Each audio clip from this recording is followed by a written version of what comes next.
Hello, and thank you for joining me on another episode of The Average EV. Today, we are heading to the only fast charger in my town, and we're gonna see if it's online.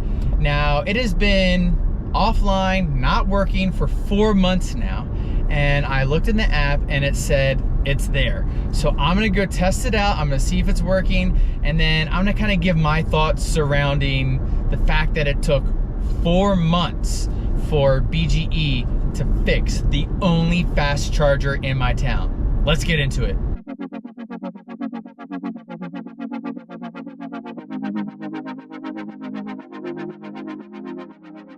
All right, everybody. So again, the charger's been down for 4 months. If you've followed me at all on YouTube or Twitter, I've been talking about this nonstop. It's been really frustrating. Now, while I don't really use the charger all the time, there are a couple times where I would like to use the charger and was unable to. And additionally, there are a lot of people in my community that have electric cars now, and they rely on public charging, and they're not able to charge because the only fast charger wasn't working. Now, there is a bunch of level 2 options they could use, but they're not really in dwelling areas, so people have to drive where they don't live so they can charge, and it's just really, really inconvenient. So this being back online is going to be really helpful to a lot of people in my community. Now, before we really dig into everything about this situation, I wanted to remind everybody to please give a like and a subscribe, hit the notification bell. Additionally, please follow me on Twitter, which is at The Average EV. I post a lot of stuff there. I do rate your charges. I send direct messages to companies that have broken chargers and don't fix them, and sometimes it works, sometimes it doesn't. But anyways, let's dig into this topic. So first off, this charger has been offline for 4 months. I actually didn't realize it was offline when it was, because I don't use it that often. In December, I went to use it and I noticed it had been offline. This charger's gone offline a few times and usually was back on the next day or the next week or something like that. So then I went back to it the next week, it was offline. Then I noticed other people were saying they were having issues, and it was just this recurring theme. So then I started to kind of track. I was doing PlugShare. I don't know if Rate Your Charge had started yet, or maybe it just started at the end of December, early January. I was doing Rate Your Charges. Nothing. I finally, I believe it was the end of February, around there, no, beginning of February, I got a communication from EV Smart, which is kind of like the sub, I guess, program within BGE, which is our utility provider that runs the charge station. And they said that they're on it. And on it meant about a month or two later, they finally got there. They ripped out the unit, put in a brand new unit. I believe now it's a BTC Power 50 kilowatt charger. And then I was all excited, and they hadn't commissioned it yet, and it wasn't working, and it had been 3 weeks since it hadn't worked. And then I decided, you know what, I'm gonna do a Rate Your Charge. And I also sent them several direct messages, and I don't know if that helped. I feel like it helped. Maybe it did, maybe it didn't, maybe it was coincidental.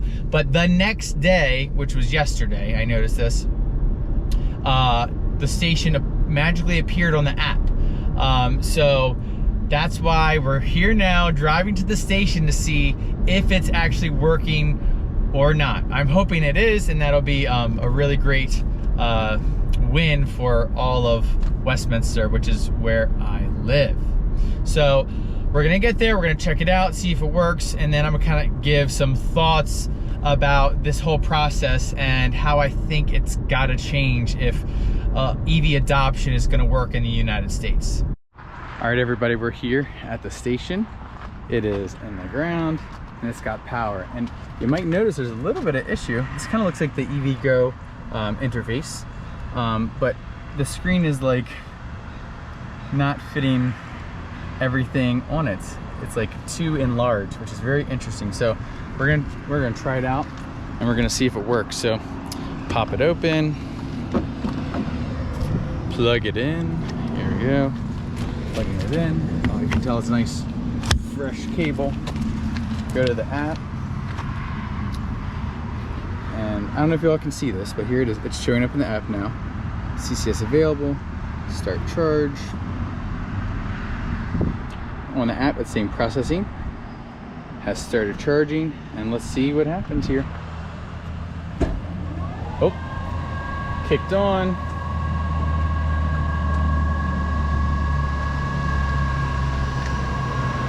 And it is charging. Now you can see, look at that.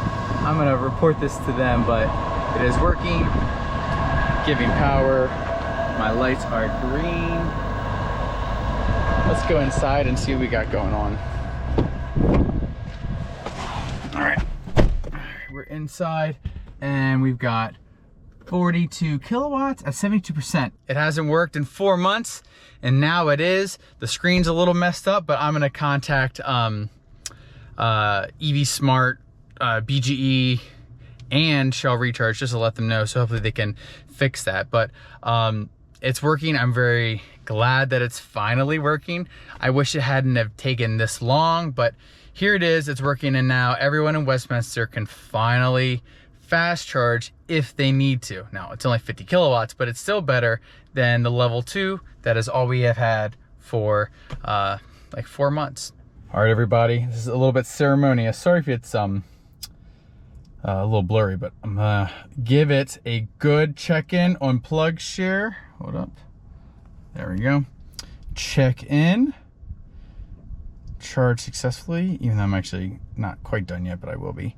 CCS, max kilowatt, 47, and let's see what happens to the plug score. Submit. Went from a 1.8 to a 3.2, and now hopefully as other people in Westminster start using it, it'll bring the PlugShare score back up, and that's it. So it is working. Super pleased. Never thought that day would come, but here we are. Now this just begs the question, why did it have to take so long? And I had followed some, I guess, a conversation that had been had around the utility-based charging in Maryland. And it appears as though the FSEC units that were put in the ground, they could not get parts for it. And because of that, they had to ultimately replace the unit. And the thing is, they've known for a really long time that these FSEC units were unreliable.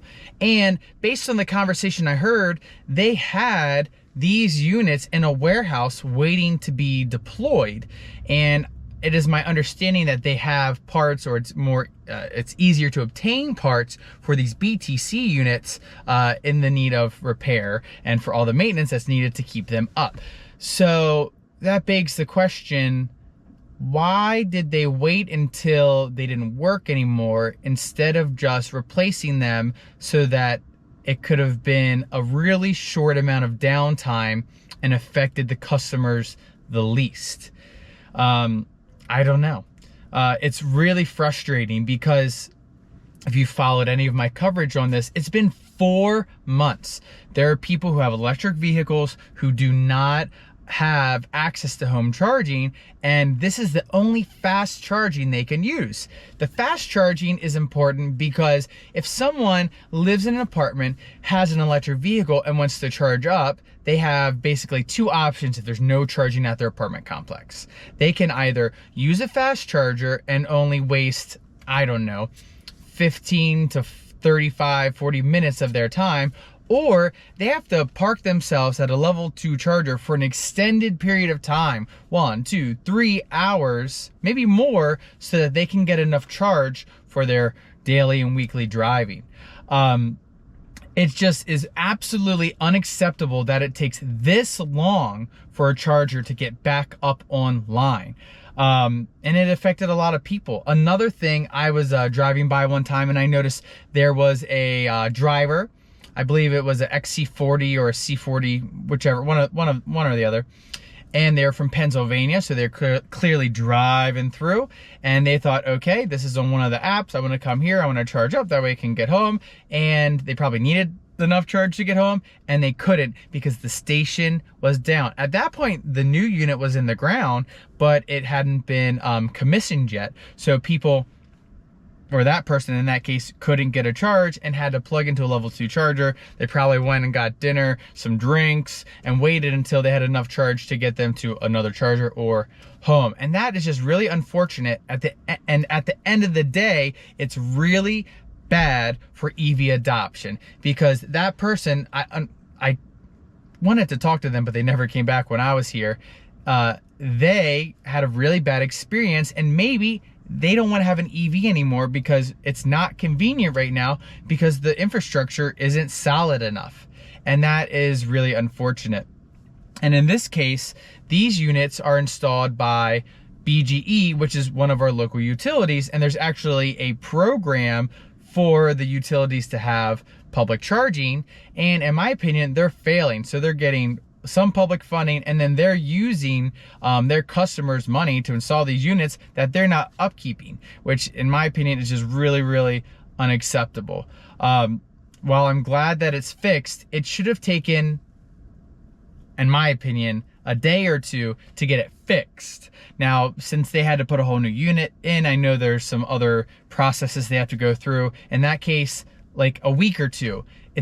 There just has to be some kind of process in place to get these units fixed so it doesn't affect drivers in a negative way. So here are some of my thoughts as to how this situation could have played out better. So first things first, they should have never put those FSEC units in the ground. I have heard some stuff, I'm not sure if it's true or not, but they knew that those FSEC units were bad and that they shouldn't have been putting them in the ground, but it's probably all they could find, and they were trying to meet the program. So if they had put the right units in, like these BTC, like the CPE 250s by ChargePoint, which are another great unit, it would have been much better for the experience for all of the users. And this is why those units, especially the CPE 250s, they're everywhere. So I'm sure that it's a lot easier to stock parts so that in the event that the charger goes down, and they will go down, it's not that they'll never go down, just like a gas pump, chargers are gonna go down, but in the event that it does go down, they have the parts so they can, within, in my opinion, 24 hours, but maybe 48 hours, get the station up and running again. People are relying on these stations, and they cannot wait however long, 4 months, to get a charge. It needs to be within a day, in my opinion. And that, I mean, that just would have fixed the situation. Buy reliable units, put them in the ground, stock the parts, at least the parts that are gonna go up the fastest, the cables, the handles, maybe some of the electrical components, like the power supplies and stuff like that. That way they can be fixed quick. That's just how it's got to be done. And I know a lot of people talk about Tesla being the kind of the perfect example, and they are, because they make their units, they have the parts stocked, and they can fix them extremely fast, and they can limit the amount of time that their customers are inconvenienced. And that's why people like driving Teslas, because they have a great charging network and it works, and when it doesn't work, it gets fixed quickly. Moving forward from this, there's all this NEVI funding coming out, you know, requirements for 150 kilowatt charging station, charging units and stuff like that. If anyone who has anything to do with how NEVI funding is used, please do your research on the units. Make sure they're reliable. Make sure across the country they've had a reasonable uptime. Make sure that the parts are stockable so they can be fixed in a timely manner. Please, please, please do not buy units from these up and coming companies that just want to make a quick buck on the NEVI funding and then go out of business, and then we have useless units in the ground that can't be fixed because there are no parts, because the company isn't around anymore. So again, everybody, those are just my thoughts surrounding this whole issue that I've been dealing with of the 4 months to get this station up and running. It was absolutely unacceptable, and it was caused by a bad unit, no replacement parts, and people just dragging their feet to get the unit replaced. Hopefully this doesn't happen again. Hopefully they have the parts for this unit. If it goes down, they can fix it. It's serviceable. Hopefully the NEVI funding is used to buy good, reliable units that just work, that can have the parts stocked, ready to go, hopefully. I really would like for people to leave their thoughts, experiences, comments below. Have you ever had to deal with a charger being down for an extended period of time? Did the company take you seriously? How long did it take for that charge unit to get up and running again? Did they have to replace it? Were they unable to ever replace it? There's still units in Maryland that are down at Royal Farms that are just there, not being used, just wasting space. Have you all had similar situations like that? Please leave it in the comments below. Leave your thoughts about this issue. Maybe you think I'm right, maybe you think I'm wrong, I don't know. Leave it down below. I'd love to hear from you all. Again, thank you for watching. Please remember to give a like and a subscribe. Hit the notification bell. And hopefully there's some better and more positive content coming around charging in the US soon. Thanks for watching, and I'll catch you all next time.